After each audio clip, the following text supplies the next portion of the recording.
Oi, gente, tudo bem? Para vocês que estão nos escutando aí, estamos aqui no nosso 14º episódio da série, né, de podcasts de indicações literárias, feitas aqui pelos alunos da ETEC de Registro, os alunos dos segundos anos do ETIM de Administração e Desenvolvimento de Sistemas, aqui num projeto da nossa biblioteca aqui da escola, né? Hoje nós estamos aqui com 2 convidados, o Hugo. Tudo bem, Hugo? Como que você tá? Opa, tudo ótimo, Sora. Beleza. E o Daniel. Tudo bem, Daniel? Tudo bem, tudo ótimo. Beleza. Hoje eles estão aqui para nos apresentar 2 livros, né? E eles vão contar um pouco mais sobre eles. Hugo, que livro que você vai apresentar para a gente? Quem escreveu? Quando foi publicado? Eu vou apresentar um livro chamado Os Grandes Contos. Ele é basicamente uma compilação de alguns contos e romances de H.P. Lovecraft. Ele foi compilado pela editora Martin Claret e traduzido por Aldo Porto e Lenita Maria. Acho que foi publicado em 12 de fevereiro de 2016. Por mais que ele tenha essa publicação um pouco mais recente, os contos em si que estão nele são datados de mais de 80 e até quase 100 anos atrás. Foram escritos por H.P. Lovecraft. Ele viveu entre 1918, escreveu entre 1918 e 1935. É bem antigo. Entendo. Beleza. E Daniel, e o seu? Qual é o seu livro? Bom, hoje eu vou estar apresentando o livro Oryx e Crake, né, da Margaret Atwood. Ela é uma escritora canadense. Ela escreve muitos contos também, nasceu em 18 de novembro de 1939 e publicou esse livro em específico em maio de 2003. O foco dela, assim, na literatura seria mais, como que eu posso dizer? Ela seria uma defensora dos direitos femininos. Mas ela também faz bastante livros sobre contos, que nem é o caso de Oryx e Crake, bastante críticas ao capitalismo, em especial, assim. Que legal! Então temos uma autora mulher e um autor homem, revisitado por uma dupla de um homem e uma mulher. Muito legal. Agora eu quero saber um pouquinho sobre o livro. Como que é o livro? Que tipo de história que ele tem? Pode começar, Hugo? Claro. Bom, basicamente o livro, como eu já disse, que é um compilado das obras de H.P. Lovecraft. Bom, H.P. Lovecraft escreveu em toda a sua vida apenas poesias e livros de horror. Ou melhor, mais especificamente falando, o horror cósmico, que é um gênero que ele mesmo criou. Nossa, como que é esse... Peraí, deixa eu entender. Como que é esse gênero horror cósmico? Que eu fiquei muito curiosa. Bom, basicamente o horror cósmico é a visão do autor, um horror que viria da insignificância humana, de colocar o ser humano em comparação a todo o cosmos, um universo que é infinito, tem inúmeras coisas que a gente desconhece, é basicamente colocar o ser humano comparado a isso, ver o quão o ser humano é insignificante, você se sentir aterrorizado pelo fato do quanto você não sabe, se sentir aterrorizado pelo desconhecido. Como é uma frase muito famosa, dita pelo próprio autor, que a emoção mais forte do ser humano é o medo, e o medo mais antigo é o medo do desconhecido. Entendo. E aí, o seu livro é uma série de contos, né? E todos esses contos que tem no seu livro, eles giram em torno disso, desse horror cósmico, é isso? Sim, principalmente. Não só isso, algo muito interessante a se comentar é que todos esses livros estão conectados ao único universo, mas também não só isso, o autor criou uma mitologia artificial própria para colocar dentro desse universo de livros, que essa mitologia tem relacionada a deuses, a demônios, anjos caídos, mas tudo relacionado à ficção científica ao mesmo tempo. Nossa! É interessante. Na visão do autor, esses deuses e anjos, todas essas nomenclaturas serão dadas só por nós humanos que não conseguimos compreender eles direito e damos esses nomes para a gente se sentir mais seguro em relação a eles. Mas na verdade eles seriam seres mais alienígenas do que divinos, como o autor gostava muito de mexer com isso. Que legal, Hugo! Nossa, você sabe que eu sou uma fã daquela série Alienígenas do Passado, né? Não vou dizer que você já viu? Você já ouviu falar? Sim, é muito interessante. Muito legal, eu sou viciada naquela série e acho super legal. Agora, Hugo, quantas histórias tem no seu livro? Ele tem mais de 40 contos. Claro, tudo isso compilado dentro de um livro de mais de 1000 páginas. É praticamente uma bíblia do autor. Nossa, Hugo! E você leu todos os mais de 40 contos? Aí já não posso te uns 800 páginas. E realmente é um livro Ah, extremamente grande. eu imagino, tá? E aí, Hugo, todos esses livros, então, eles estão dentro desse universo de horror cósmico.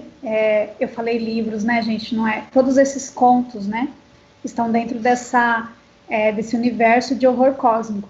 Mas, assim, qual é, dos mais de 40 contos, qual conto que você escolheu para falar um pouco mais pra gente?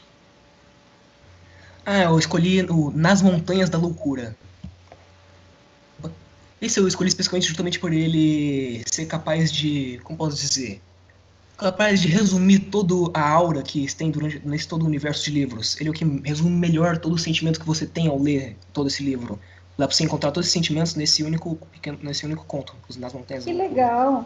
E como que é mais ou menos a história? Não precisa dar spoiler, mas como que é mais ou menos a história? Basicamente tem uma expedição que está indo à Antártida. Dando um pouquinho mais de contexto histórico, o conto foi escrito na época em que estavam começando as expedições de verdade para a Antártida, quando estavam começando a Uhum, explorar a Antártida, o Polo Sul. entendo. E esse conto se passa nessas expedições, né? Se passa nessas expedições que eles estão indo à Antártida tentar descobrir um pouco mais sobre a geologia local, tentar descobrir mais um pouco sobre a história do planeta. E nisso eles Entendo. acabam descobrindo uma. Acho melhor não falar o que exatamente eles acabam descobrindo, mas em suma, eles descobrem que o nosso planeta pode ser muito mais antigo do que se pensava, que muito do que se cria sobre a história do nosso planeta pode estar completamente errado, e eles descobrem uma verdade que poderia acabar com a raça humana só pelo fato de saber disso. Nossa! E aí, nesse conto, eles vão explorando essas descobertas e tal. É mais ou menos por aí. Mais ou menos. Algo interessante de se falar é que basicamente a expedição acaba. Não é um spoiler falar isso, já que é uma coisa muito no começo. A expedição acaba logo no começo. E o livro vai se desenrolando a partir dos eventos que as pessoas que participaram da expedição vão contando lentamente a verdade sobre o que elas viram lá. Entendi. Então, todos os contos eles estão relacionados de alguma forma a essa expedição? É mais ou menos isso? Não, basicamente é só essa expedição só ocorre nesse livro mesmo, Nesse nesse conto conto. mesmo. Ah, É, entendi. Entendo. Aí a gente pode começar a fazer ligação com a questão do horror cósmico, né? Não, você não pode justamente. dizer o que eles descobrem, né? Mas assim, o que eles descobrem lá faz com que os personagens entendam que o ser humano é pequenininho em relação a todo o cosmos. É mais ou menos isso? Exatamente. E basicamente meio que o ciclo do herói seria ele basicamente tentando esconder a verdade até chegar num ponto em que ele percebe que não pode mais esconder a verdade, que o único jeito de impedir que a humanidade seja acabe caindo pela própria curiosidade é contando meio um pouco dessa verdade só para impedir com que as pessoas queiram continuar essa expedição. Entendo. Nossa, cheio de mistério, né? Essa história, né? Sim, Interessante. Muito legal. Bom, agora vamos lá. Daniel, conta um pouquinho sobre o seu livro. Como que é a história do seu livro? Então, o meu livro, diferente do horror cósmico, na verdade, ele seria mais um caos humano mesmo, causado pela ciência, pelos estudos humanos. É como aquela ignorância assim da pessoa achar que algum dia alguém, né? Todo mundo no fundo sonha em ser imortal algum dia ou ter um corpo perfeito. Há sempre alguém com um sonho que tipo seria impossível de se realizar. Mas nesse livro, ele mostra pra gente uma ficção assim, onde os cientistas garantem isso para você, desde que você não pergunte como eles estão fazendo aquilo. Senão, tipo, é óbvio que você vai sumir sem deixar rastro nenhum para ninguém, entendeu? Nossa, como É, você. Eu sei que não pode dar spoiler, gente, mas vocês estão muito misteriosos demais. Muito louco isso, né? foi por isso que eu achei interessante esse livro. Um amigo meu me recomendou, na verdade, falando que era um mundo distópico, num futuro próximo, onde, tipo, é como se o livro estivesse avisando para a humanidade, assim, né? Ó, se vocês continuarem fazendo isso, isso e isso, a gente vai acabar desse jeito aqui. Então é uma ficção, assim, que no momento não existe, entendeu? Mas algum dia pode chegar a existir algo muito parecido, ou talvez igual, ou pior do que aquilo, entende? Entendo. E como são os personagens da história? Quem são os cientistas, você pode falar? Então, o livro começa, na verdade, tipo, falando sobre um personagem só, que ele é denominado Homem das Neves no começo. Então, Nossa! tipo, é o Homem das Neves porque eu também achei que fosse algo, como é que eu posso dizer, um hominídeo, alguma coisa, tipo, Uhum. relacionada à lenda do Homem das Neves mesmo, mas era um homem no futuro onde tudo tinha dado errado, onde, tipo, basicamente ele, onde ele morava, só ele tinha sobrado daquele lugar ali. Ele não tinha companhia de mais ninguém, a não ser algumas criaturas criadas pelos cientistas que morreram, né, quando teve o caos, assim, e o caos Que explodiu mesmo. legal! Pois é, e tipo, ele é denominado Homem das Neves justamente por causa da transformação que ele sofreu pela natureza, tal, né? E depois no livro ele vai dizendo como aquilo ocorreu, como ele estava relacionado a tudo aquilo e como ele sobreviveu a todo o caos que tinha acontecido. Então, na verdade, você vê assim o resultado da ação humana, né? Não aí, conforme ele vai contando a história, que você sabe como ele chegou até aquele momento, né? É isso, né? Isso.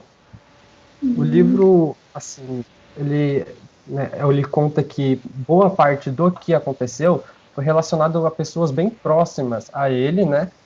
Como que o título, né, mostra dois personagens muito importantes nessa história, que Oryx e Crake seriam nomes de amigos próximos dele que estavam vivenciando tudo aquilo e, tipo, basicamente, eles, como é que eu posso dizer? Sem dar algum spoiler, eles estavam Eles meio ajudaram a que, criar eles todo esse sabiam. caos. Um ajudou e o outro sabia, era cúmplice, só que estava tentando dizer pro Jimmy, que seria o Homem das Neves, de alguma forma que o outro não percebesse porque ele era 100% monitorado, entendeu? Esse outro personagem. Uhum. Nossa, que história misteriosa e interessante, né? De mais uma história de distopia, né? Esse é um gênero assim bem tá fazendo muito sucesso, né? Eu acho mesmo porque por esse momento histórico que a gente está vivendo, de você tentar imaginar como vai ser o futuro, né? E também de as ações humanas, seja na tecnologia, seja nas questões políticas e sociais, elas estarem não adiantando, mas elas estarem sendo indo para uma direção que realmente, como você disse, pode nos levar a esse futuro distópico, né? Então a gente está fazendo esses livros distópicos, eles têm essa característica, né, de tentar adivinhar o futuro e só que assim eles sempre adivinham um futuro terrível, né? Interessante que não tem nenhum livro que se passe no futuro em que o futuro seja bom. Interessante, né? Todos os livros que É, se colocam no futuro apresentam um futuro muito sombrio, né? Muito catastrófico, né? sim, e até por um lado eu acho que seria até bom, tipo, ter esses livros por conta de ser um aviso, né, de acordo, por conta de pessoas, tipo, mais inteligentes sobre o que está acontecendo, avisar a gente do que pode acontecer ou do que pode chegar perto de ser o nosso mundo daqui a pouco. Mas Então, você acha tipo, é um livro. mesmo, Daniel? Você acha mesmo, assim, a sua opinião é assim, a de que é muito provável que esse futuro sombrio ele chegue mesmo, ele seja sombrio desse jeito? Então, não desse jeito como o livro contou, Ah, mas sim.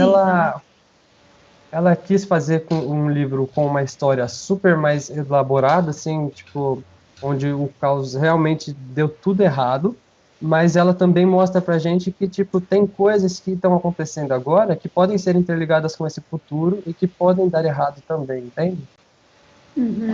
No sentido Como se de que uma. elas deveriam ser impedidas, né? Isso. Ela mostra algumas coisas que podiam ser impedidas para que outras não acontecessem no futuro. Entendo. Muito bom. Meninos, agora deixa eu perguntar para vocês. Como que vocês chegaram ao livro de vocês? Foi indicação? Vocês procuraram esse livro, um livro legal para ler, e aí acabaram topando com esse livro? Como que foi, Hugo? Para explicar como que eu acabei chegando nesse livro, tem que explicar outro fator, que é o quão esse autor, Lovecraft, é importante na nossa cultura atual. Tipo, Entendo, pode explicar. muita gente não sabe, mas ele tem uma influência gigantesca na cultura pop atual. Tipo, se você, tipo, justamente esse livro, Grandes Contos, ele fala um pouquinho sobre a influência que ele tem, como ele influencia vários filmes, muitos autores atuais, como Stephen King, que também tem autores de filmes, como, por exemplo, qual que é o nome daquele cara lá do Labirinto do Fauno? Guilherme Del Toro. Guilherme Del Toro, por exemplo, Verdade. Guilherme Del Toro tem uma estátua em tamanho real do Lovecraft na biblioteca dele, algo estranho que eu vim descobrir recentemente. Eu, Que como legal, falei, porque eles receberam influência desse autor. Muito legal, não sabia. basicamente a mitologia que ele criou e todos esses elementos do universo dele estão tão impregnados na nossa cultura que a gente acaba toda hora se cruzando com ela e nem percebendo da maneira com que ele foi absorvido pela cultura moderna. Entendo. E eu acabei me achando esse autor quando eu estava simplesmente lendo um podcast de horror justamente sobre também um podcast de um RPG de horror, e é citado algumas coisas sobre algumas criaturas que eu achei muito interessante, uma pequena mitologia que eu achei muito interessante. Eu vinha pesquisar e vinha descobrir que era desse autor. Aí, a partir do momento que eu comecei a ler umas coisas sobre ele na internet, eu fiquei muito curioso e resolvi comprar esse livro. E a partir daí foi só ladeira abaixo, foi só mais livros desse autor, e foi uma coisa, eu me Só arrependo ladeira abaixo. profundamente. Me arrependo Só ladeira profundamente de ter comprado esse abaixo. livro, é. Mas só ladeira abaixo, só ladeira acima, filha. É bom. Por que você se arrepende? Porque você ficou viciado? Sim, professor, é que justamente como o jeito que esse universo foi construído, que ele te recompensa pelo quanto mais você sabe. Ele não te pune por não saber do que está acontecendo, mas ele te recompensa. Por exemplo, todo esse livro inteiro é permeado por loucura e por uma aparente falta de sentido, por uma bizarrice. Mas quanto mais você lê, quanto mais você também estuda sobre assuntos parecidos, mais você consegue achar sentido no que está escrito ali. E justamente por fato de você saber, o livro te recompensa muito, te dando mais vertentes da história que você nem percebeu na primeira vez que você leu, dando exemplo de como isso acontece. Opa. Mas eu quero saber, Hugo, por que você se arrepende? Por saber? Porque você não queria saber que as coisas que ele escreve podem fazer sentido? Em partes, justamente o fato de a parte se sentir significante, mas é muito mais pelo fato de agora eu só leio sobre esse autor. Eu fiquei extremamente viciado. Então você está dando um aviso para os ouvintes. Olha, você pode se viciar nesse autor. Eu estou avisando para que vocês saibam que se vocês começarem a ler, vocês podem se viciar também, é isso? Sim, exatamente. Mas é legal se viciar em uma coisa que você gosta bastante, sendo literatura, tá, gente? Não as drogas, estou falando. Se você se viciar num negócio que você gosta bastante, é legal. Agora, vamos lá, Daniel. Você não se arrepende de ter lido o seu livro, não, né? Não, por enquanto, nenhum arrependimento. Como que você achou esse livro? Então, na verdade, ultimamente eu estava querendo um livro para ler, faz um tempinho já, e eu perguntei para um amigo porque eu estava literalmente sem ideia, porque um dos únicos livros que eu tinha lido era O Pequeno Príncipe, eu já tinha lido ele pela 5ª vez. Então, eu perguntei para o meu amigo... Já tinha decorado todas as partes do Pequeno Príncipe, né? Basicamente isso. Aí eu perguntei pro meu amigo e que, tipo, eu queria alguma coisa mais real, só que me deixasse mais horrorizado, assim, que me surpreendesse, entendeu? E ele me falou desse livro, Oryx e Craig. Aí eu fui pesquisar depois, eu vi sinopse, tipo, um pouquinho do que ele diz pra gente, e eu me interessei sobre a crítica que ele faz, entende? Sobre o mundo atual, sobre as atitudes das pessoas, esse pensamento de que todo mundo quer ser perfeito e tipo, pessoas de tal jeito assim são melhores que outras. Entendo, que legal. E agora deixa eu perguntar para vocês, por que vocês escolheram esses livros para apresentar para os colegas de vocês lá na sala, como era a nossa primeira opção, né? E por que vocês resolveram apresentar esses livros aqui no podcast? Hugo? Olha, é um assunto que eu já tinha começado a falar um pouquinho sobre a natureza recompensadora dele, de você buscar entender o que está ocorrendo, que infelizmente é o que também que causa o vício. Eu acho extremamente interessante a maneira com que ele meio que ele vai tanto recompensar o leitor iniciante, que não tem muito compromisso necessariamente com entender todos aqueles eventos que estão ocorrendo, e também aquele que quer descobrir profundamente aquilo que está ocorrendo. Ou seja, eu acho que ele pode ser uma leitura boa para qualquer tipo de pessoa. Independente do... Daniel? Ok. Eu escolhi esse livro aqui porque, além da crítica que ele faz sobre o nosso mundo atual, ele faz você parar para pensar, né? Caramba, mas eu acho que eu sou assim também. O que eu tenho que fazer para mudar isso, entende? E ele não dá uma solução para o problema. Ele só fala assim, se vira aí no que você vai fazer, entende? Pensa no que você pode fazer. Eu já te dei o que pode acontecer se você continuar fazendo isso, ou se todo mundo continuar sendo assim.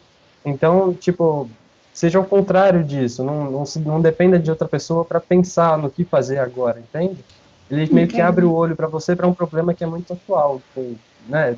Você ficar pensando numa perfeição do mundo, enquanto se o mundo fosse perfeito, provavelmente teria várias coisas encobertas, né? Até a gente chegar lá, e você não ia saber de mais nada das coisas ruins que as pessoas passaram antes, ou fora do seu mundinho perfeito, para você, tipo, refletir sobre aquilo, né?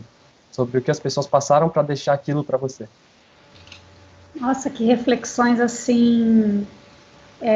Tá me lembrando o episódio 2, né? Com o Levi e o Mateus, né? São reflexões muito profundas, assim, né? Acerca da vida, de quem a gente é, de como que você se posiciona no mundo, né?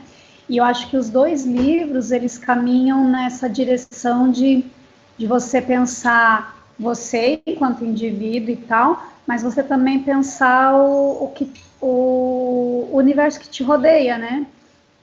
Ou seja, ele se coloca assim, né? Que nem o do Daniel, ele se coloca assim, olha, o mundo ele está funcionando desse jeito, ele está caminhando desse jeito, e isso pode ser perigoso.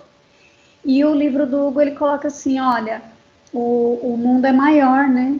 Você tem que também pensar no mundo como maior, como tem que repensar o lugar da existência humana diante de todas as outras coisas, né? Acho que são reflexões muito legais, assim, e reflexões, como eu posso dizer, não é que elas são difíceis, mas elas são reflexões, assim, substanciais, assim, né? Elas não são reflexões muito superficiais e tal, né? Bem, bem interessante. Daniel? Então, assim, o livro ele tem uma reflexão meio complexa, mas depois que você termina, ou que você entende o que ele quis dizer, é mais fácil de compreender o que você precisa fazer para mudar a sua vida em si, entende? É um negócio estranho, mas ele não... É um conto, você, ao mesmo tempo que você se diverte, você tem um domínio maior sobre o que você precisa fazer o que você precisa estar alerta sobre, entende? Ah, mas eu acho que não é estranho não, Daniel. Eu acho que isso uma das coisas que a literatura faz, né? Eu sei que o cinema faz, que a série faz também, né? Mas por ser mais rapidinho lá tal, não é como no livro, né? O livro ele é mais individual, né? Ele é mais profundo, né? Quando você lê um livro, você se envolve e é uma leitura solitária, né? Então é um processo assim bem você com você mesmo e tal, né? Mas eu acho que não é estranho não, porque eu acho que a literatura ela tem esse poder. E o poder dela é mágico, não é mágico, né? Para mágico parece fantasia, mas ela tem um poder muito grande de fazer exatamente isso que você está falando. Para você olhar para você mesmo, olhar para as coisas à sua volta, repensar as coisas que você, o jeito que você se posiciona. Eu acho que a literatura, ela assim, tem esse poder muito grande, né? É um dos maiores poderes da literatura. Ela consegue nos divertir e, ao mesmo tempo, nos fazer repensar a nossa vida e a realidade à nossa volta, assim.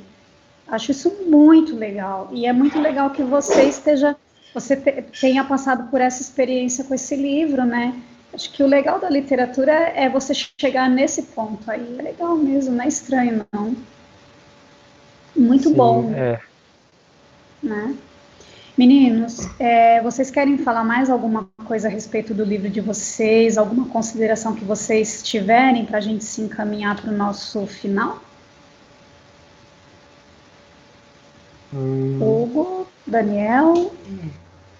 Olha, eu acho que o que eu tinha para falar eu já disse assim, tipo, Uhum. o livro é muito interessante em si, ele mostra muita coisa legal e ao mesmo tempo é ficção, então você vai se entreter de qualquer jeito, entende? Mesmo que você não entenda a crítica que o livro está tentando fazer. Entendo. Eu acho que gostaria de falar um pouquinho mais sobre a natureza, pela terceira vez, sobre a natureza recompensativa dele, mas falando um pouquinho mais sobre até o quão fundo vão os mistérios que esse livro tem. Uhum, pode falar. Então, basicamente, algo interessante sobre esse livro, como eu já disse, ele te recompensa pelo quanto você sabe, mas também não te pune por não saber. Ou seja, ele te dá vários níveis de história. Você tem tanto a história que está mais na superfície, que você está lendo e vendo, você também tem as histórias que estão por trás, que estão entre contos, que a gente nem aparece para a gente ler, que está só entre subtextos e outras coisas. E é o que muito curioso que o autor conta a história, até mesmo, por exemplo, através de uma simples citação ele fala, tem tal estrela no céu. Aí por algum motivo você, sei lá, resolve ver quando que essa estrela está no céu. Essa estrela está no céu em fevereiro. E você lembra que, mas em fevereiro acontece tal coisa no universo do autor. E você percebe que só essa menção, essa estrela, mexe na história do livro. Nossa. Ou, por exemplo, o nome de alguma coisa. Tipo, sei lá, tem um nome Shub-Niggurath que aparece em um determinado momento na mitologia. Você por algum motivo, eu acho que isso é familiar. Eu duvido que alguém vá se lembrar disso, mas vá saber isso. Mas esse nome é uma distorção de grego e romano. Basicamente, uma distorção grego-romano que significa uma outra palavra que já conecta com outra parte do livro e com outras coisas. É um negócio Nossa, que parece que é tipo uma teia, né, de é conexões, exatamente né, isso. entre as histórias, né? Te força Muito a ir de um conto legal. ao outro várias vezes, ler várias vezes até você conseguir entender de verdade. E ele só te deixa cada vez mais preso e mais contente em estar descobrindo a verdade, de certa forma. Que legal, né? São expressões de talentos muito grandes, né, dos autores, né?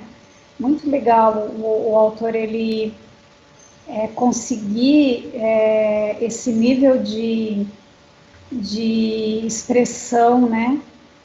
De tocar a pessoa ou de criar um universo em que a pessoa pode ficar imersa e descobrindo coisas, né? Nossa, muito legal mesmo.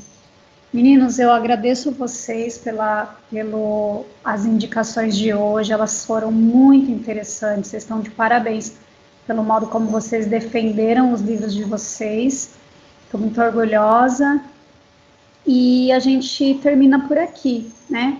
Obrigada, Hugo, obrigada, Daniel, a gente fica por aqui com o nosso 10º episódio do nosso podcast Papo de Leitor, e a gente volta com mais episódios e mais livros para a gente descobrir. Até já, até mais, né? Tchau. Tchau, tchau. Obrigado, Stora. Tchau. Tchau.